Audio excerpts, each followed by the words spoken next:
I'm here with our Village Management Services Director of Security Services. I had to check that one out because I'm so new. Mr. Tim Moy, thank you for being back with us today. Good to see you. Good to see you. So, we're going to talk about something pretty important today. I myself am guilty of this. I might every once in a while create, I don't know, a violation, an infraction when I drive because I'm just in a hurry or something. So we're going to talk a little bit about that today. We are. We're going to talk a little bit about traffic safety, traffic enforcement. And Connie, something tells me we may need to keep an eye on you now. Well, what kind of I'm vehicle usually do you really drive? careful. I'm usually really careful when I'm here, and I walk a lot. But anyway, Okay. All I right. wanted to know, we do have this wonderful Sheriff's Department, of course, but how is safe driving enforced in Laguna Woods Village? Right. So the Sheriff's Department does contract in Laguna Woods Village. They do a great job, but they handle the criminal side of it. And because this is private property, the California Vehicle Code does not apply. So we have our own team of traffic specialists that provide traffic enforcement in the village. And now you know to watch out for me. Right. And You're going to aim them exactly, all at me now. Right. Well, I've tipped you off. We know who you are now, so that's a good thing. But that's good because it is so wonderful to have our own private community and to have a traffic enforcement team that understands our needs.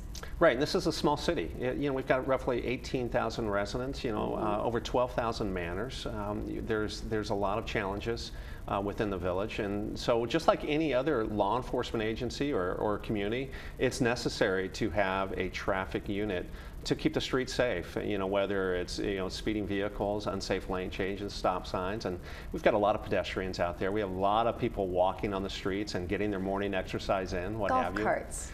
Golf carts as well, right. And that, matter of fact, you bring up an interesting point. We're going to be doing a segment on golf carts here in the near future. Very good, because it's been fun for me to understand where the golf carts are coming from, because they can zip around. They move around pretty good, and there are times that people take a few shortcuts and they drive over some grassy areas, or they get on the sidewalks when they're not supposed to. Oh. And so we'll be doing our best to educate our members. Again, I would say within the next month or so on that. Well, like you said, the Sheriff's Department does contract with the village, and we Right. do have our own law enforcement team. But is there sometimes a question as to why do we have double protection? Right. Well, again, I don't really consider it double protection because the sheriff is coming in and they're handling, let's say, the criminal matters, a theft, Yes. or if it isn't, let's say, a vehicle, it's got to be a misdemeanor above, a hit and run, a drunk driver, things of that nature. They're not going to enforce the speeding laws. That is our responsibility. They're not going to enforce the stop sign. That is on us because as a private community, again, we fall under the whole Davis-Sterling that gives us the authority to enforce the rules and regs of our community. So we're not using the vehicle code, we're using our own sections. I think that's great. It is. It really does pertain to just the residents here. It does.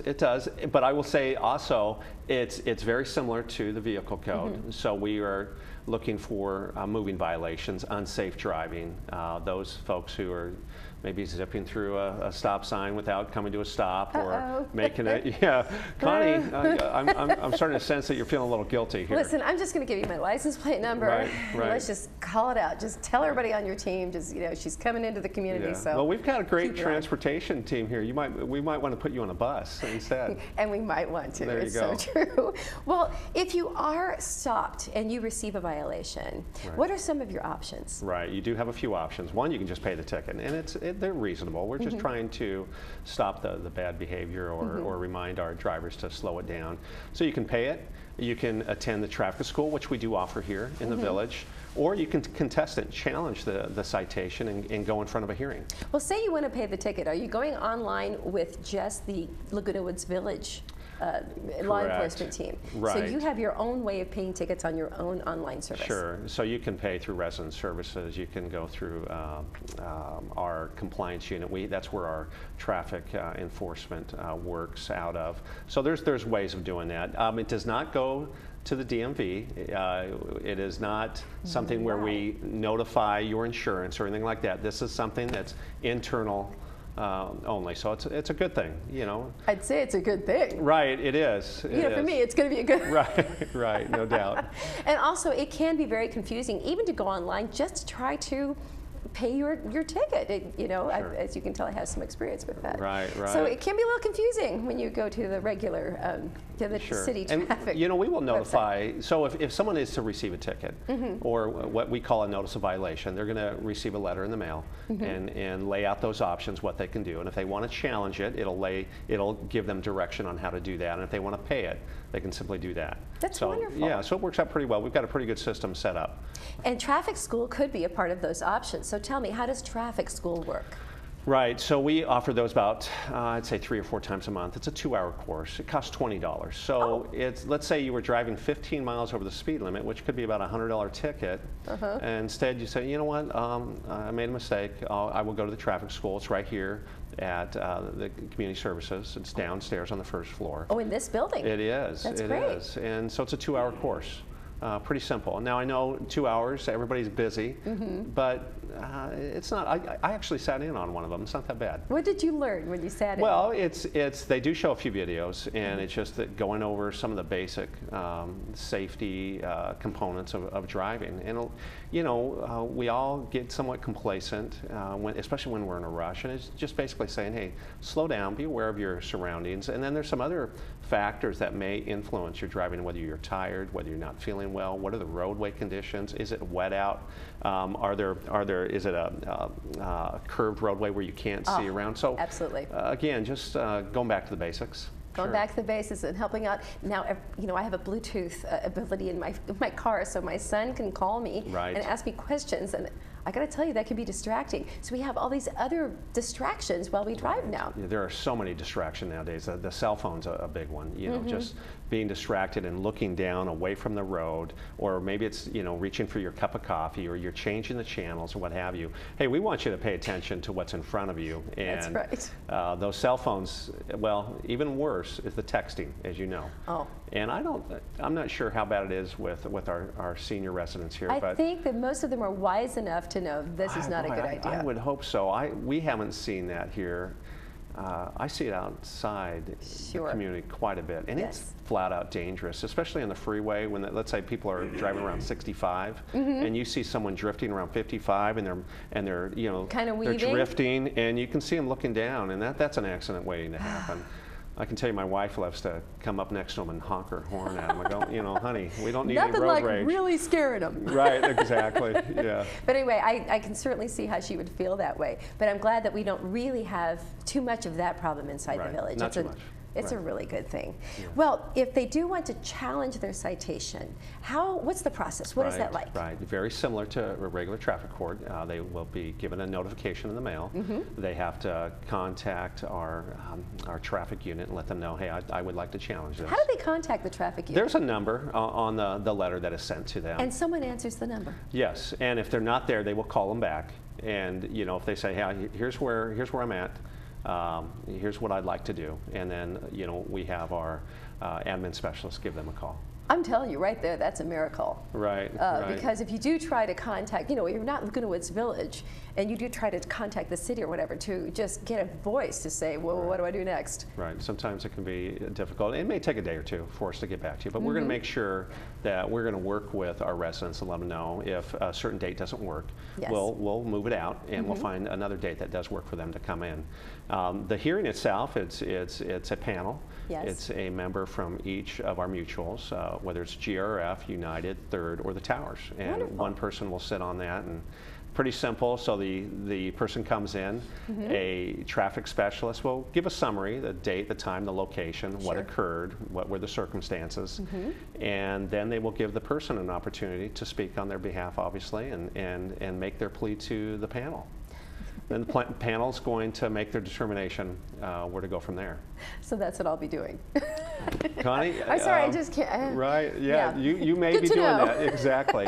But I will, if I could add, there's a few things that we do as well. You know, if it's a stop sign violation, we will have it on video. We video those types of violations. So when our officer is monitoring an intersection, he turns the camera and he watches. So when people get cited for a stop sign violation, we'll make arrangements for them if they want to come in and watch the video. It's a really wonderful extra level of protection. It is. For everyone on the road and for all the pedestrians, if you're out walking your dog or anything. It's Sure. such a great thing to know that there really is someone there who cares enough to watch and make sure everybody's behaving Absolutely. in a safe manner. Absolutely. You know, and we do have traffic accidents in here, and recently we've had a slight spike in our accidents, so we took a look at that as well, and you know, to see if is there a correlation with the citations coming down and traffic accidents going up. There does seem to be that issue at hand. So we pulled some of our reports, we took a look at it, we saw that many of our accidents were caused by just flat out inattention, individuals in a rush, and what that connects to is a driving violation.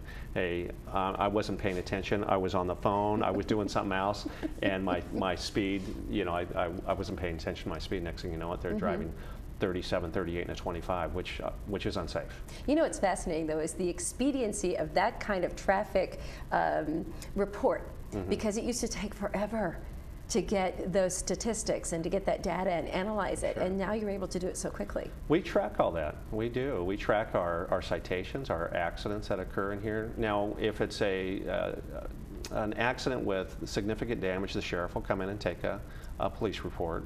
True. If it's a little fender bender, many times it's just an exchange of information and work with your insurance. But our officers will go out on all those as well. That's wonderful. Yeah, they do a good job. And we have a big holiday weekend coming up. We do, a lot going on, and it's summer, it's hot out. Yes. A lot of, the kids are out of school, so there's a lot of traffic out on the roadways. There's a lot of movement within the community, and there's just we've got our pedestrians, we've got our golf carts, we've got our residents, we've got visitors, we've got delivery people. This is a very active community. It is. So, yeah, people need to be safe, and it's a shame that we have to continue to speak about this, but one of our concerns still is drunk driving.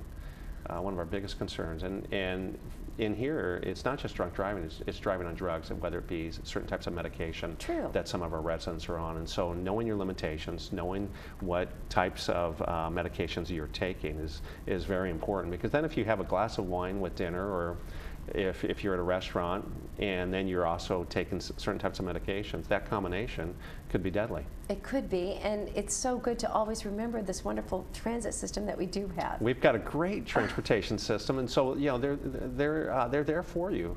And if not, there's there's a taxi, there's Uber, there's Friends, there's a designated driver. We still use designated drivers in a senior community. Absolutely, it's smart. Well, the safety on the road is the most important thing. It is so good to know that you and your team are keeping a great eye, a good watch on this entire community. We are, and just one other thing, if residents feel that there's a dangerous area or there's an increase in speeders, they can contact security. They can let me know about it, and what I do is I then direct our officers to go out there and provide some directed patrol in that area. Oh, directed patrol. Right. So, I see. So if we hear that there's an intersection that people are just blowing through the stop signs, or if there's an area that people are speeding through, we will direct them, hey, spend some time out there, log your entries, let me know what kind of citations are being issued. That's incredible. What I was thinking is that, well, we'll just kind of go out there and we'll take a look at it. No, you're really going to send someone out there to assist. Right. Well, to we want to be, we want to show good customer service. We want to be responsive to the needs of our community. Absolutely. Well, that is incredible. It's so good to know that people can reach you and reach your team and be sure that all of their concerns are addressed. Absolutely. Well, thank you for being with us here today. Yeah, We're looking forward to our big holiday weekend. It'll be a lot of fun. 4th of July, Clubhouse 2. We got the fireworks going on. I think you're going to be speaking to Brian Gruner here, so we're excited about that event. He's doing a great job on it. Okay, and you'll be back to talk to us about golf carts in the near future. We are. We're going to put a video together. Oh, good. Yeah, so it'll be fun. Good. Well, thank you very much, sir, for being with us. And thank you for being with us as well. We have Mr. Gruner coming up next. Ken's going to be talking to him. So stay with us right after this.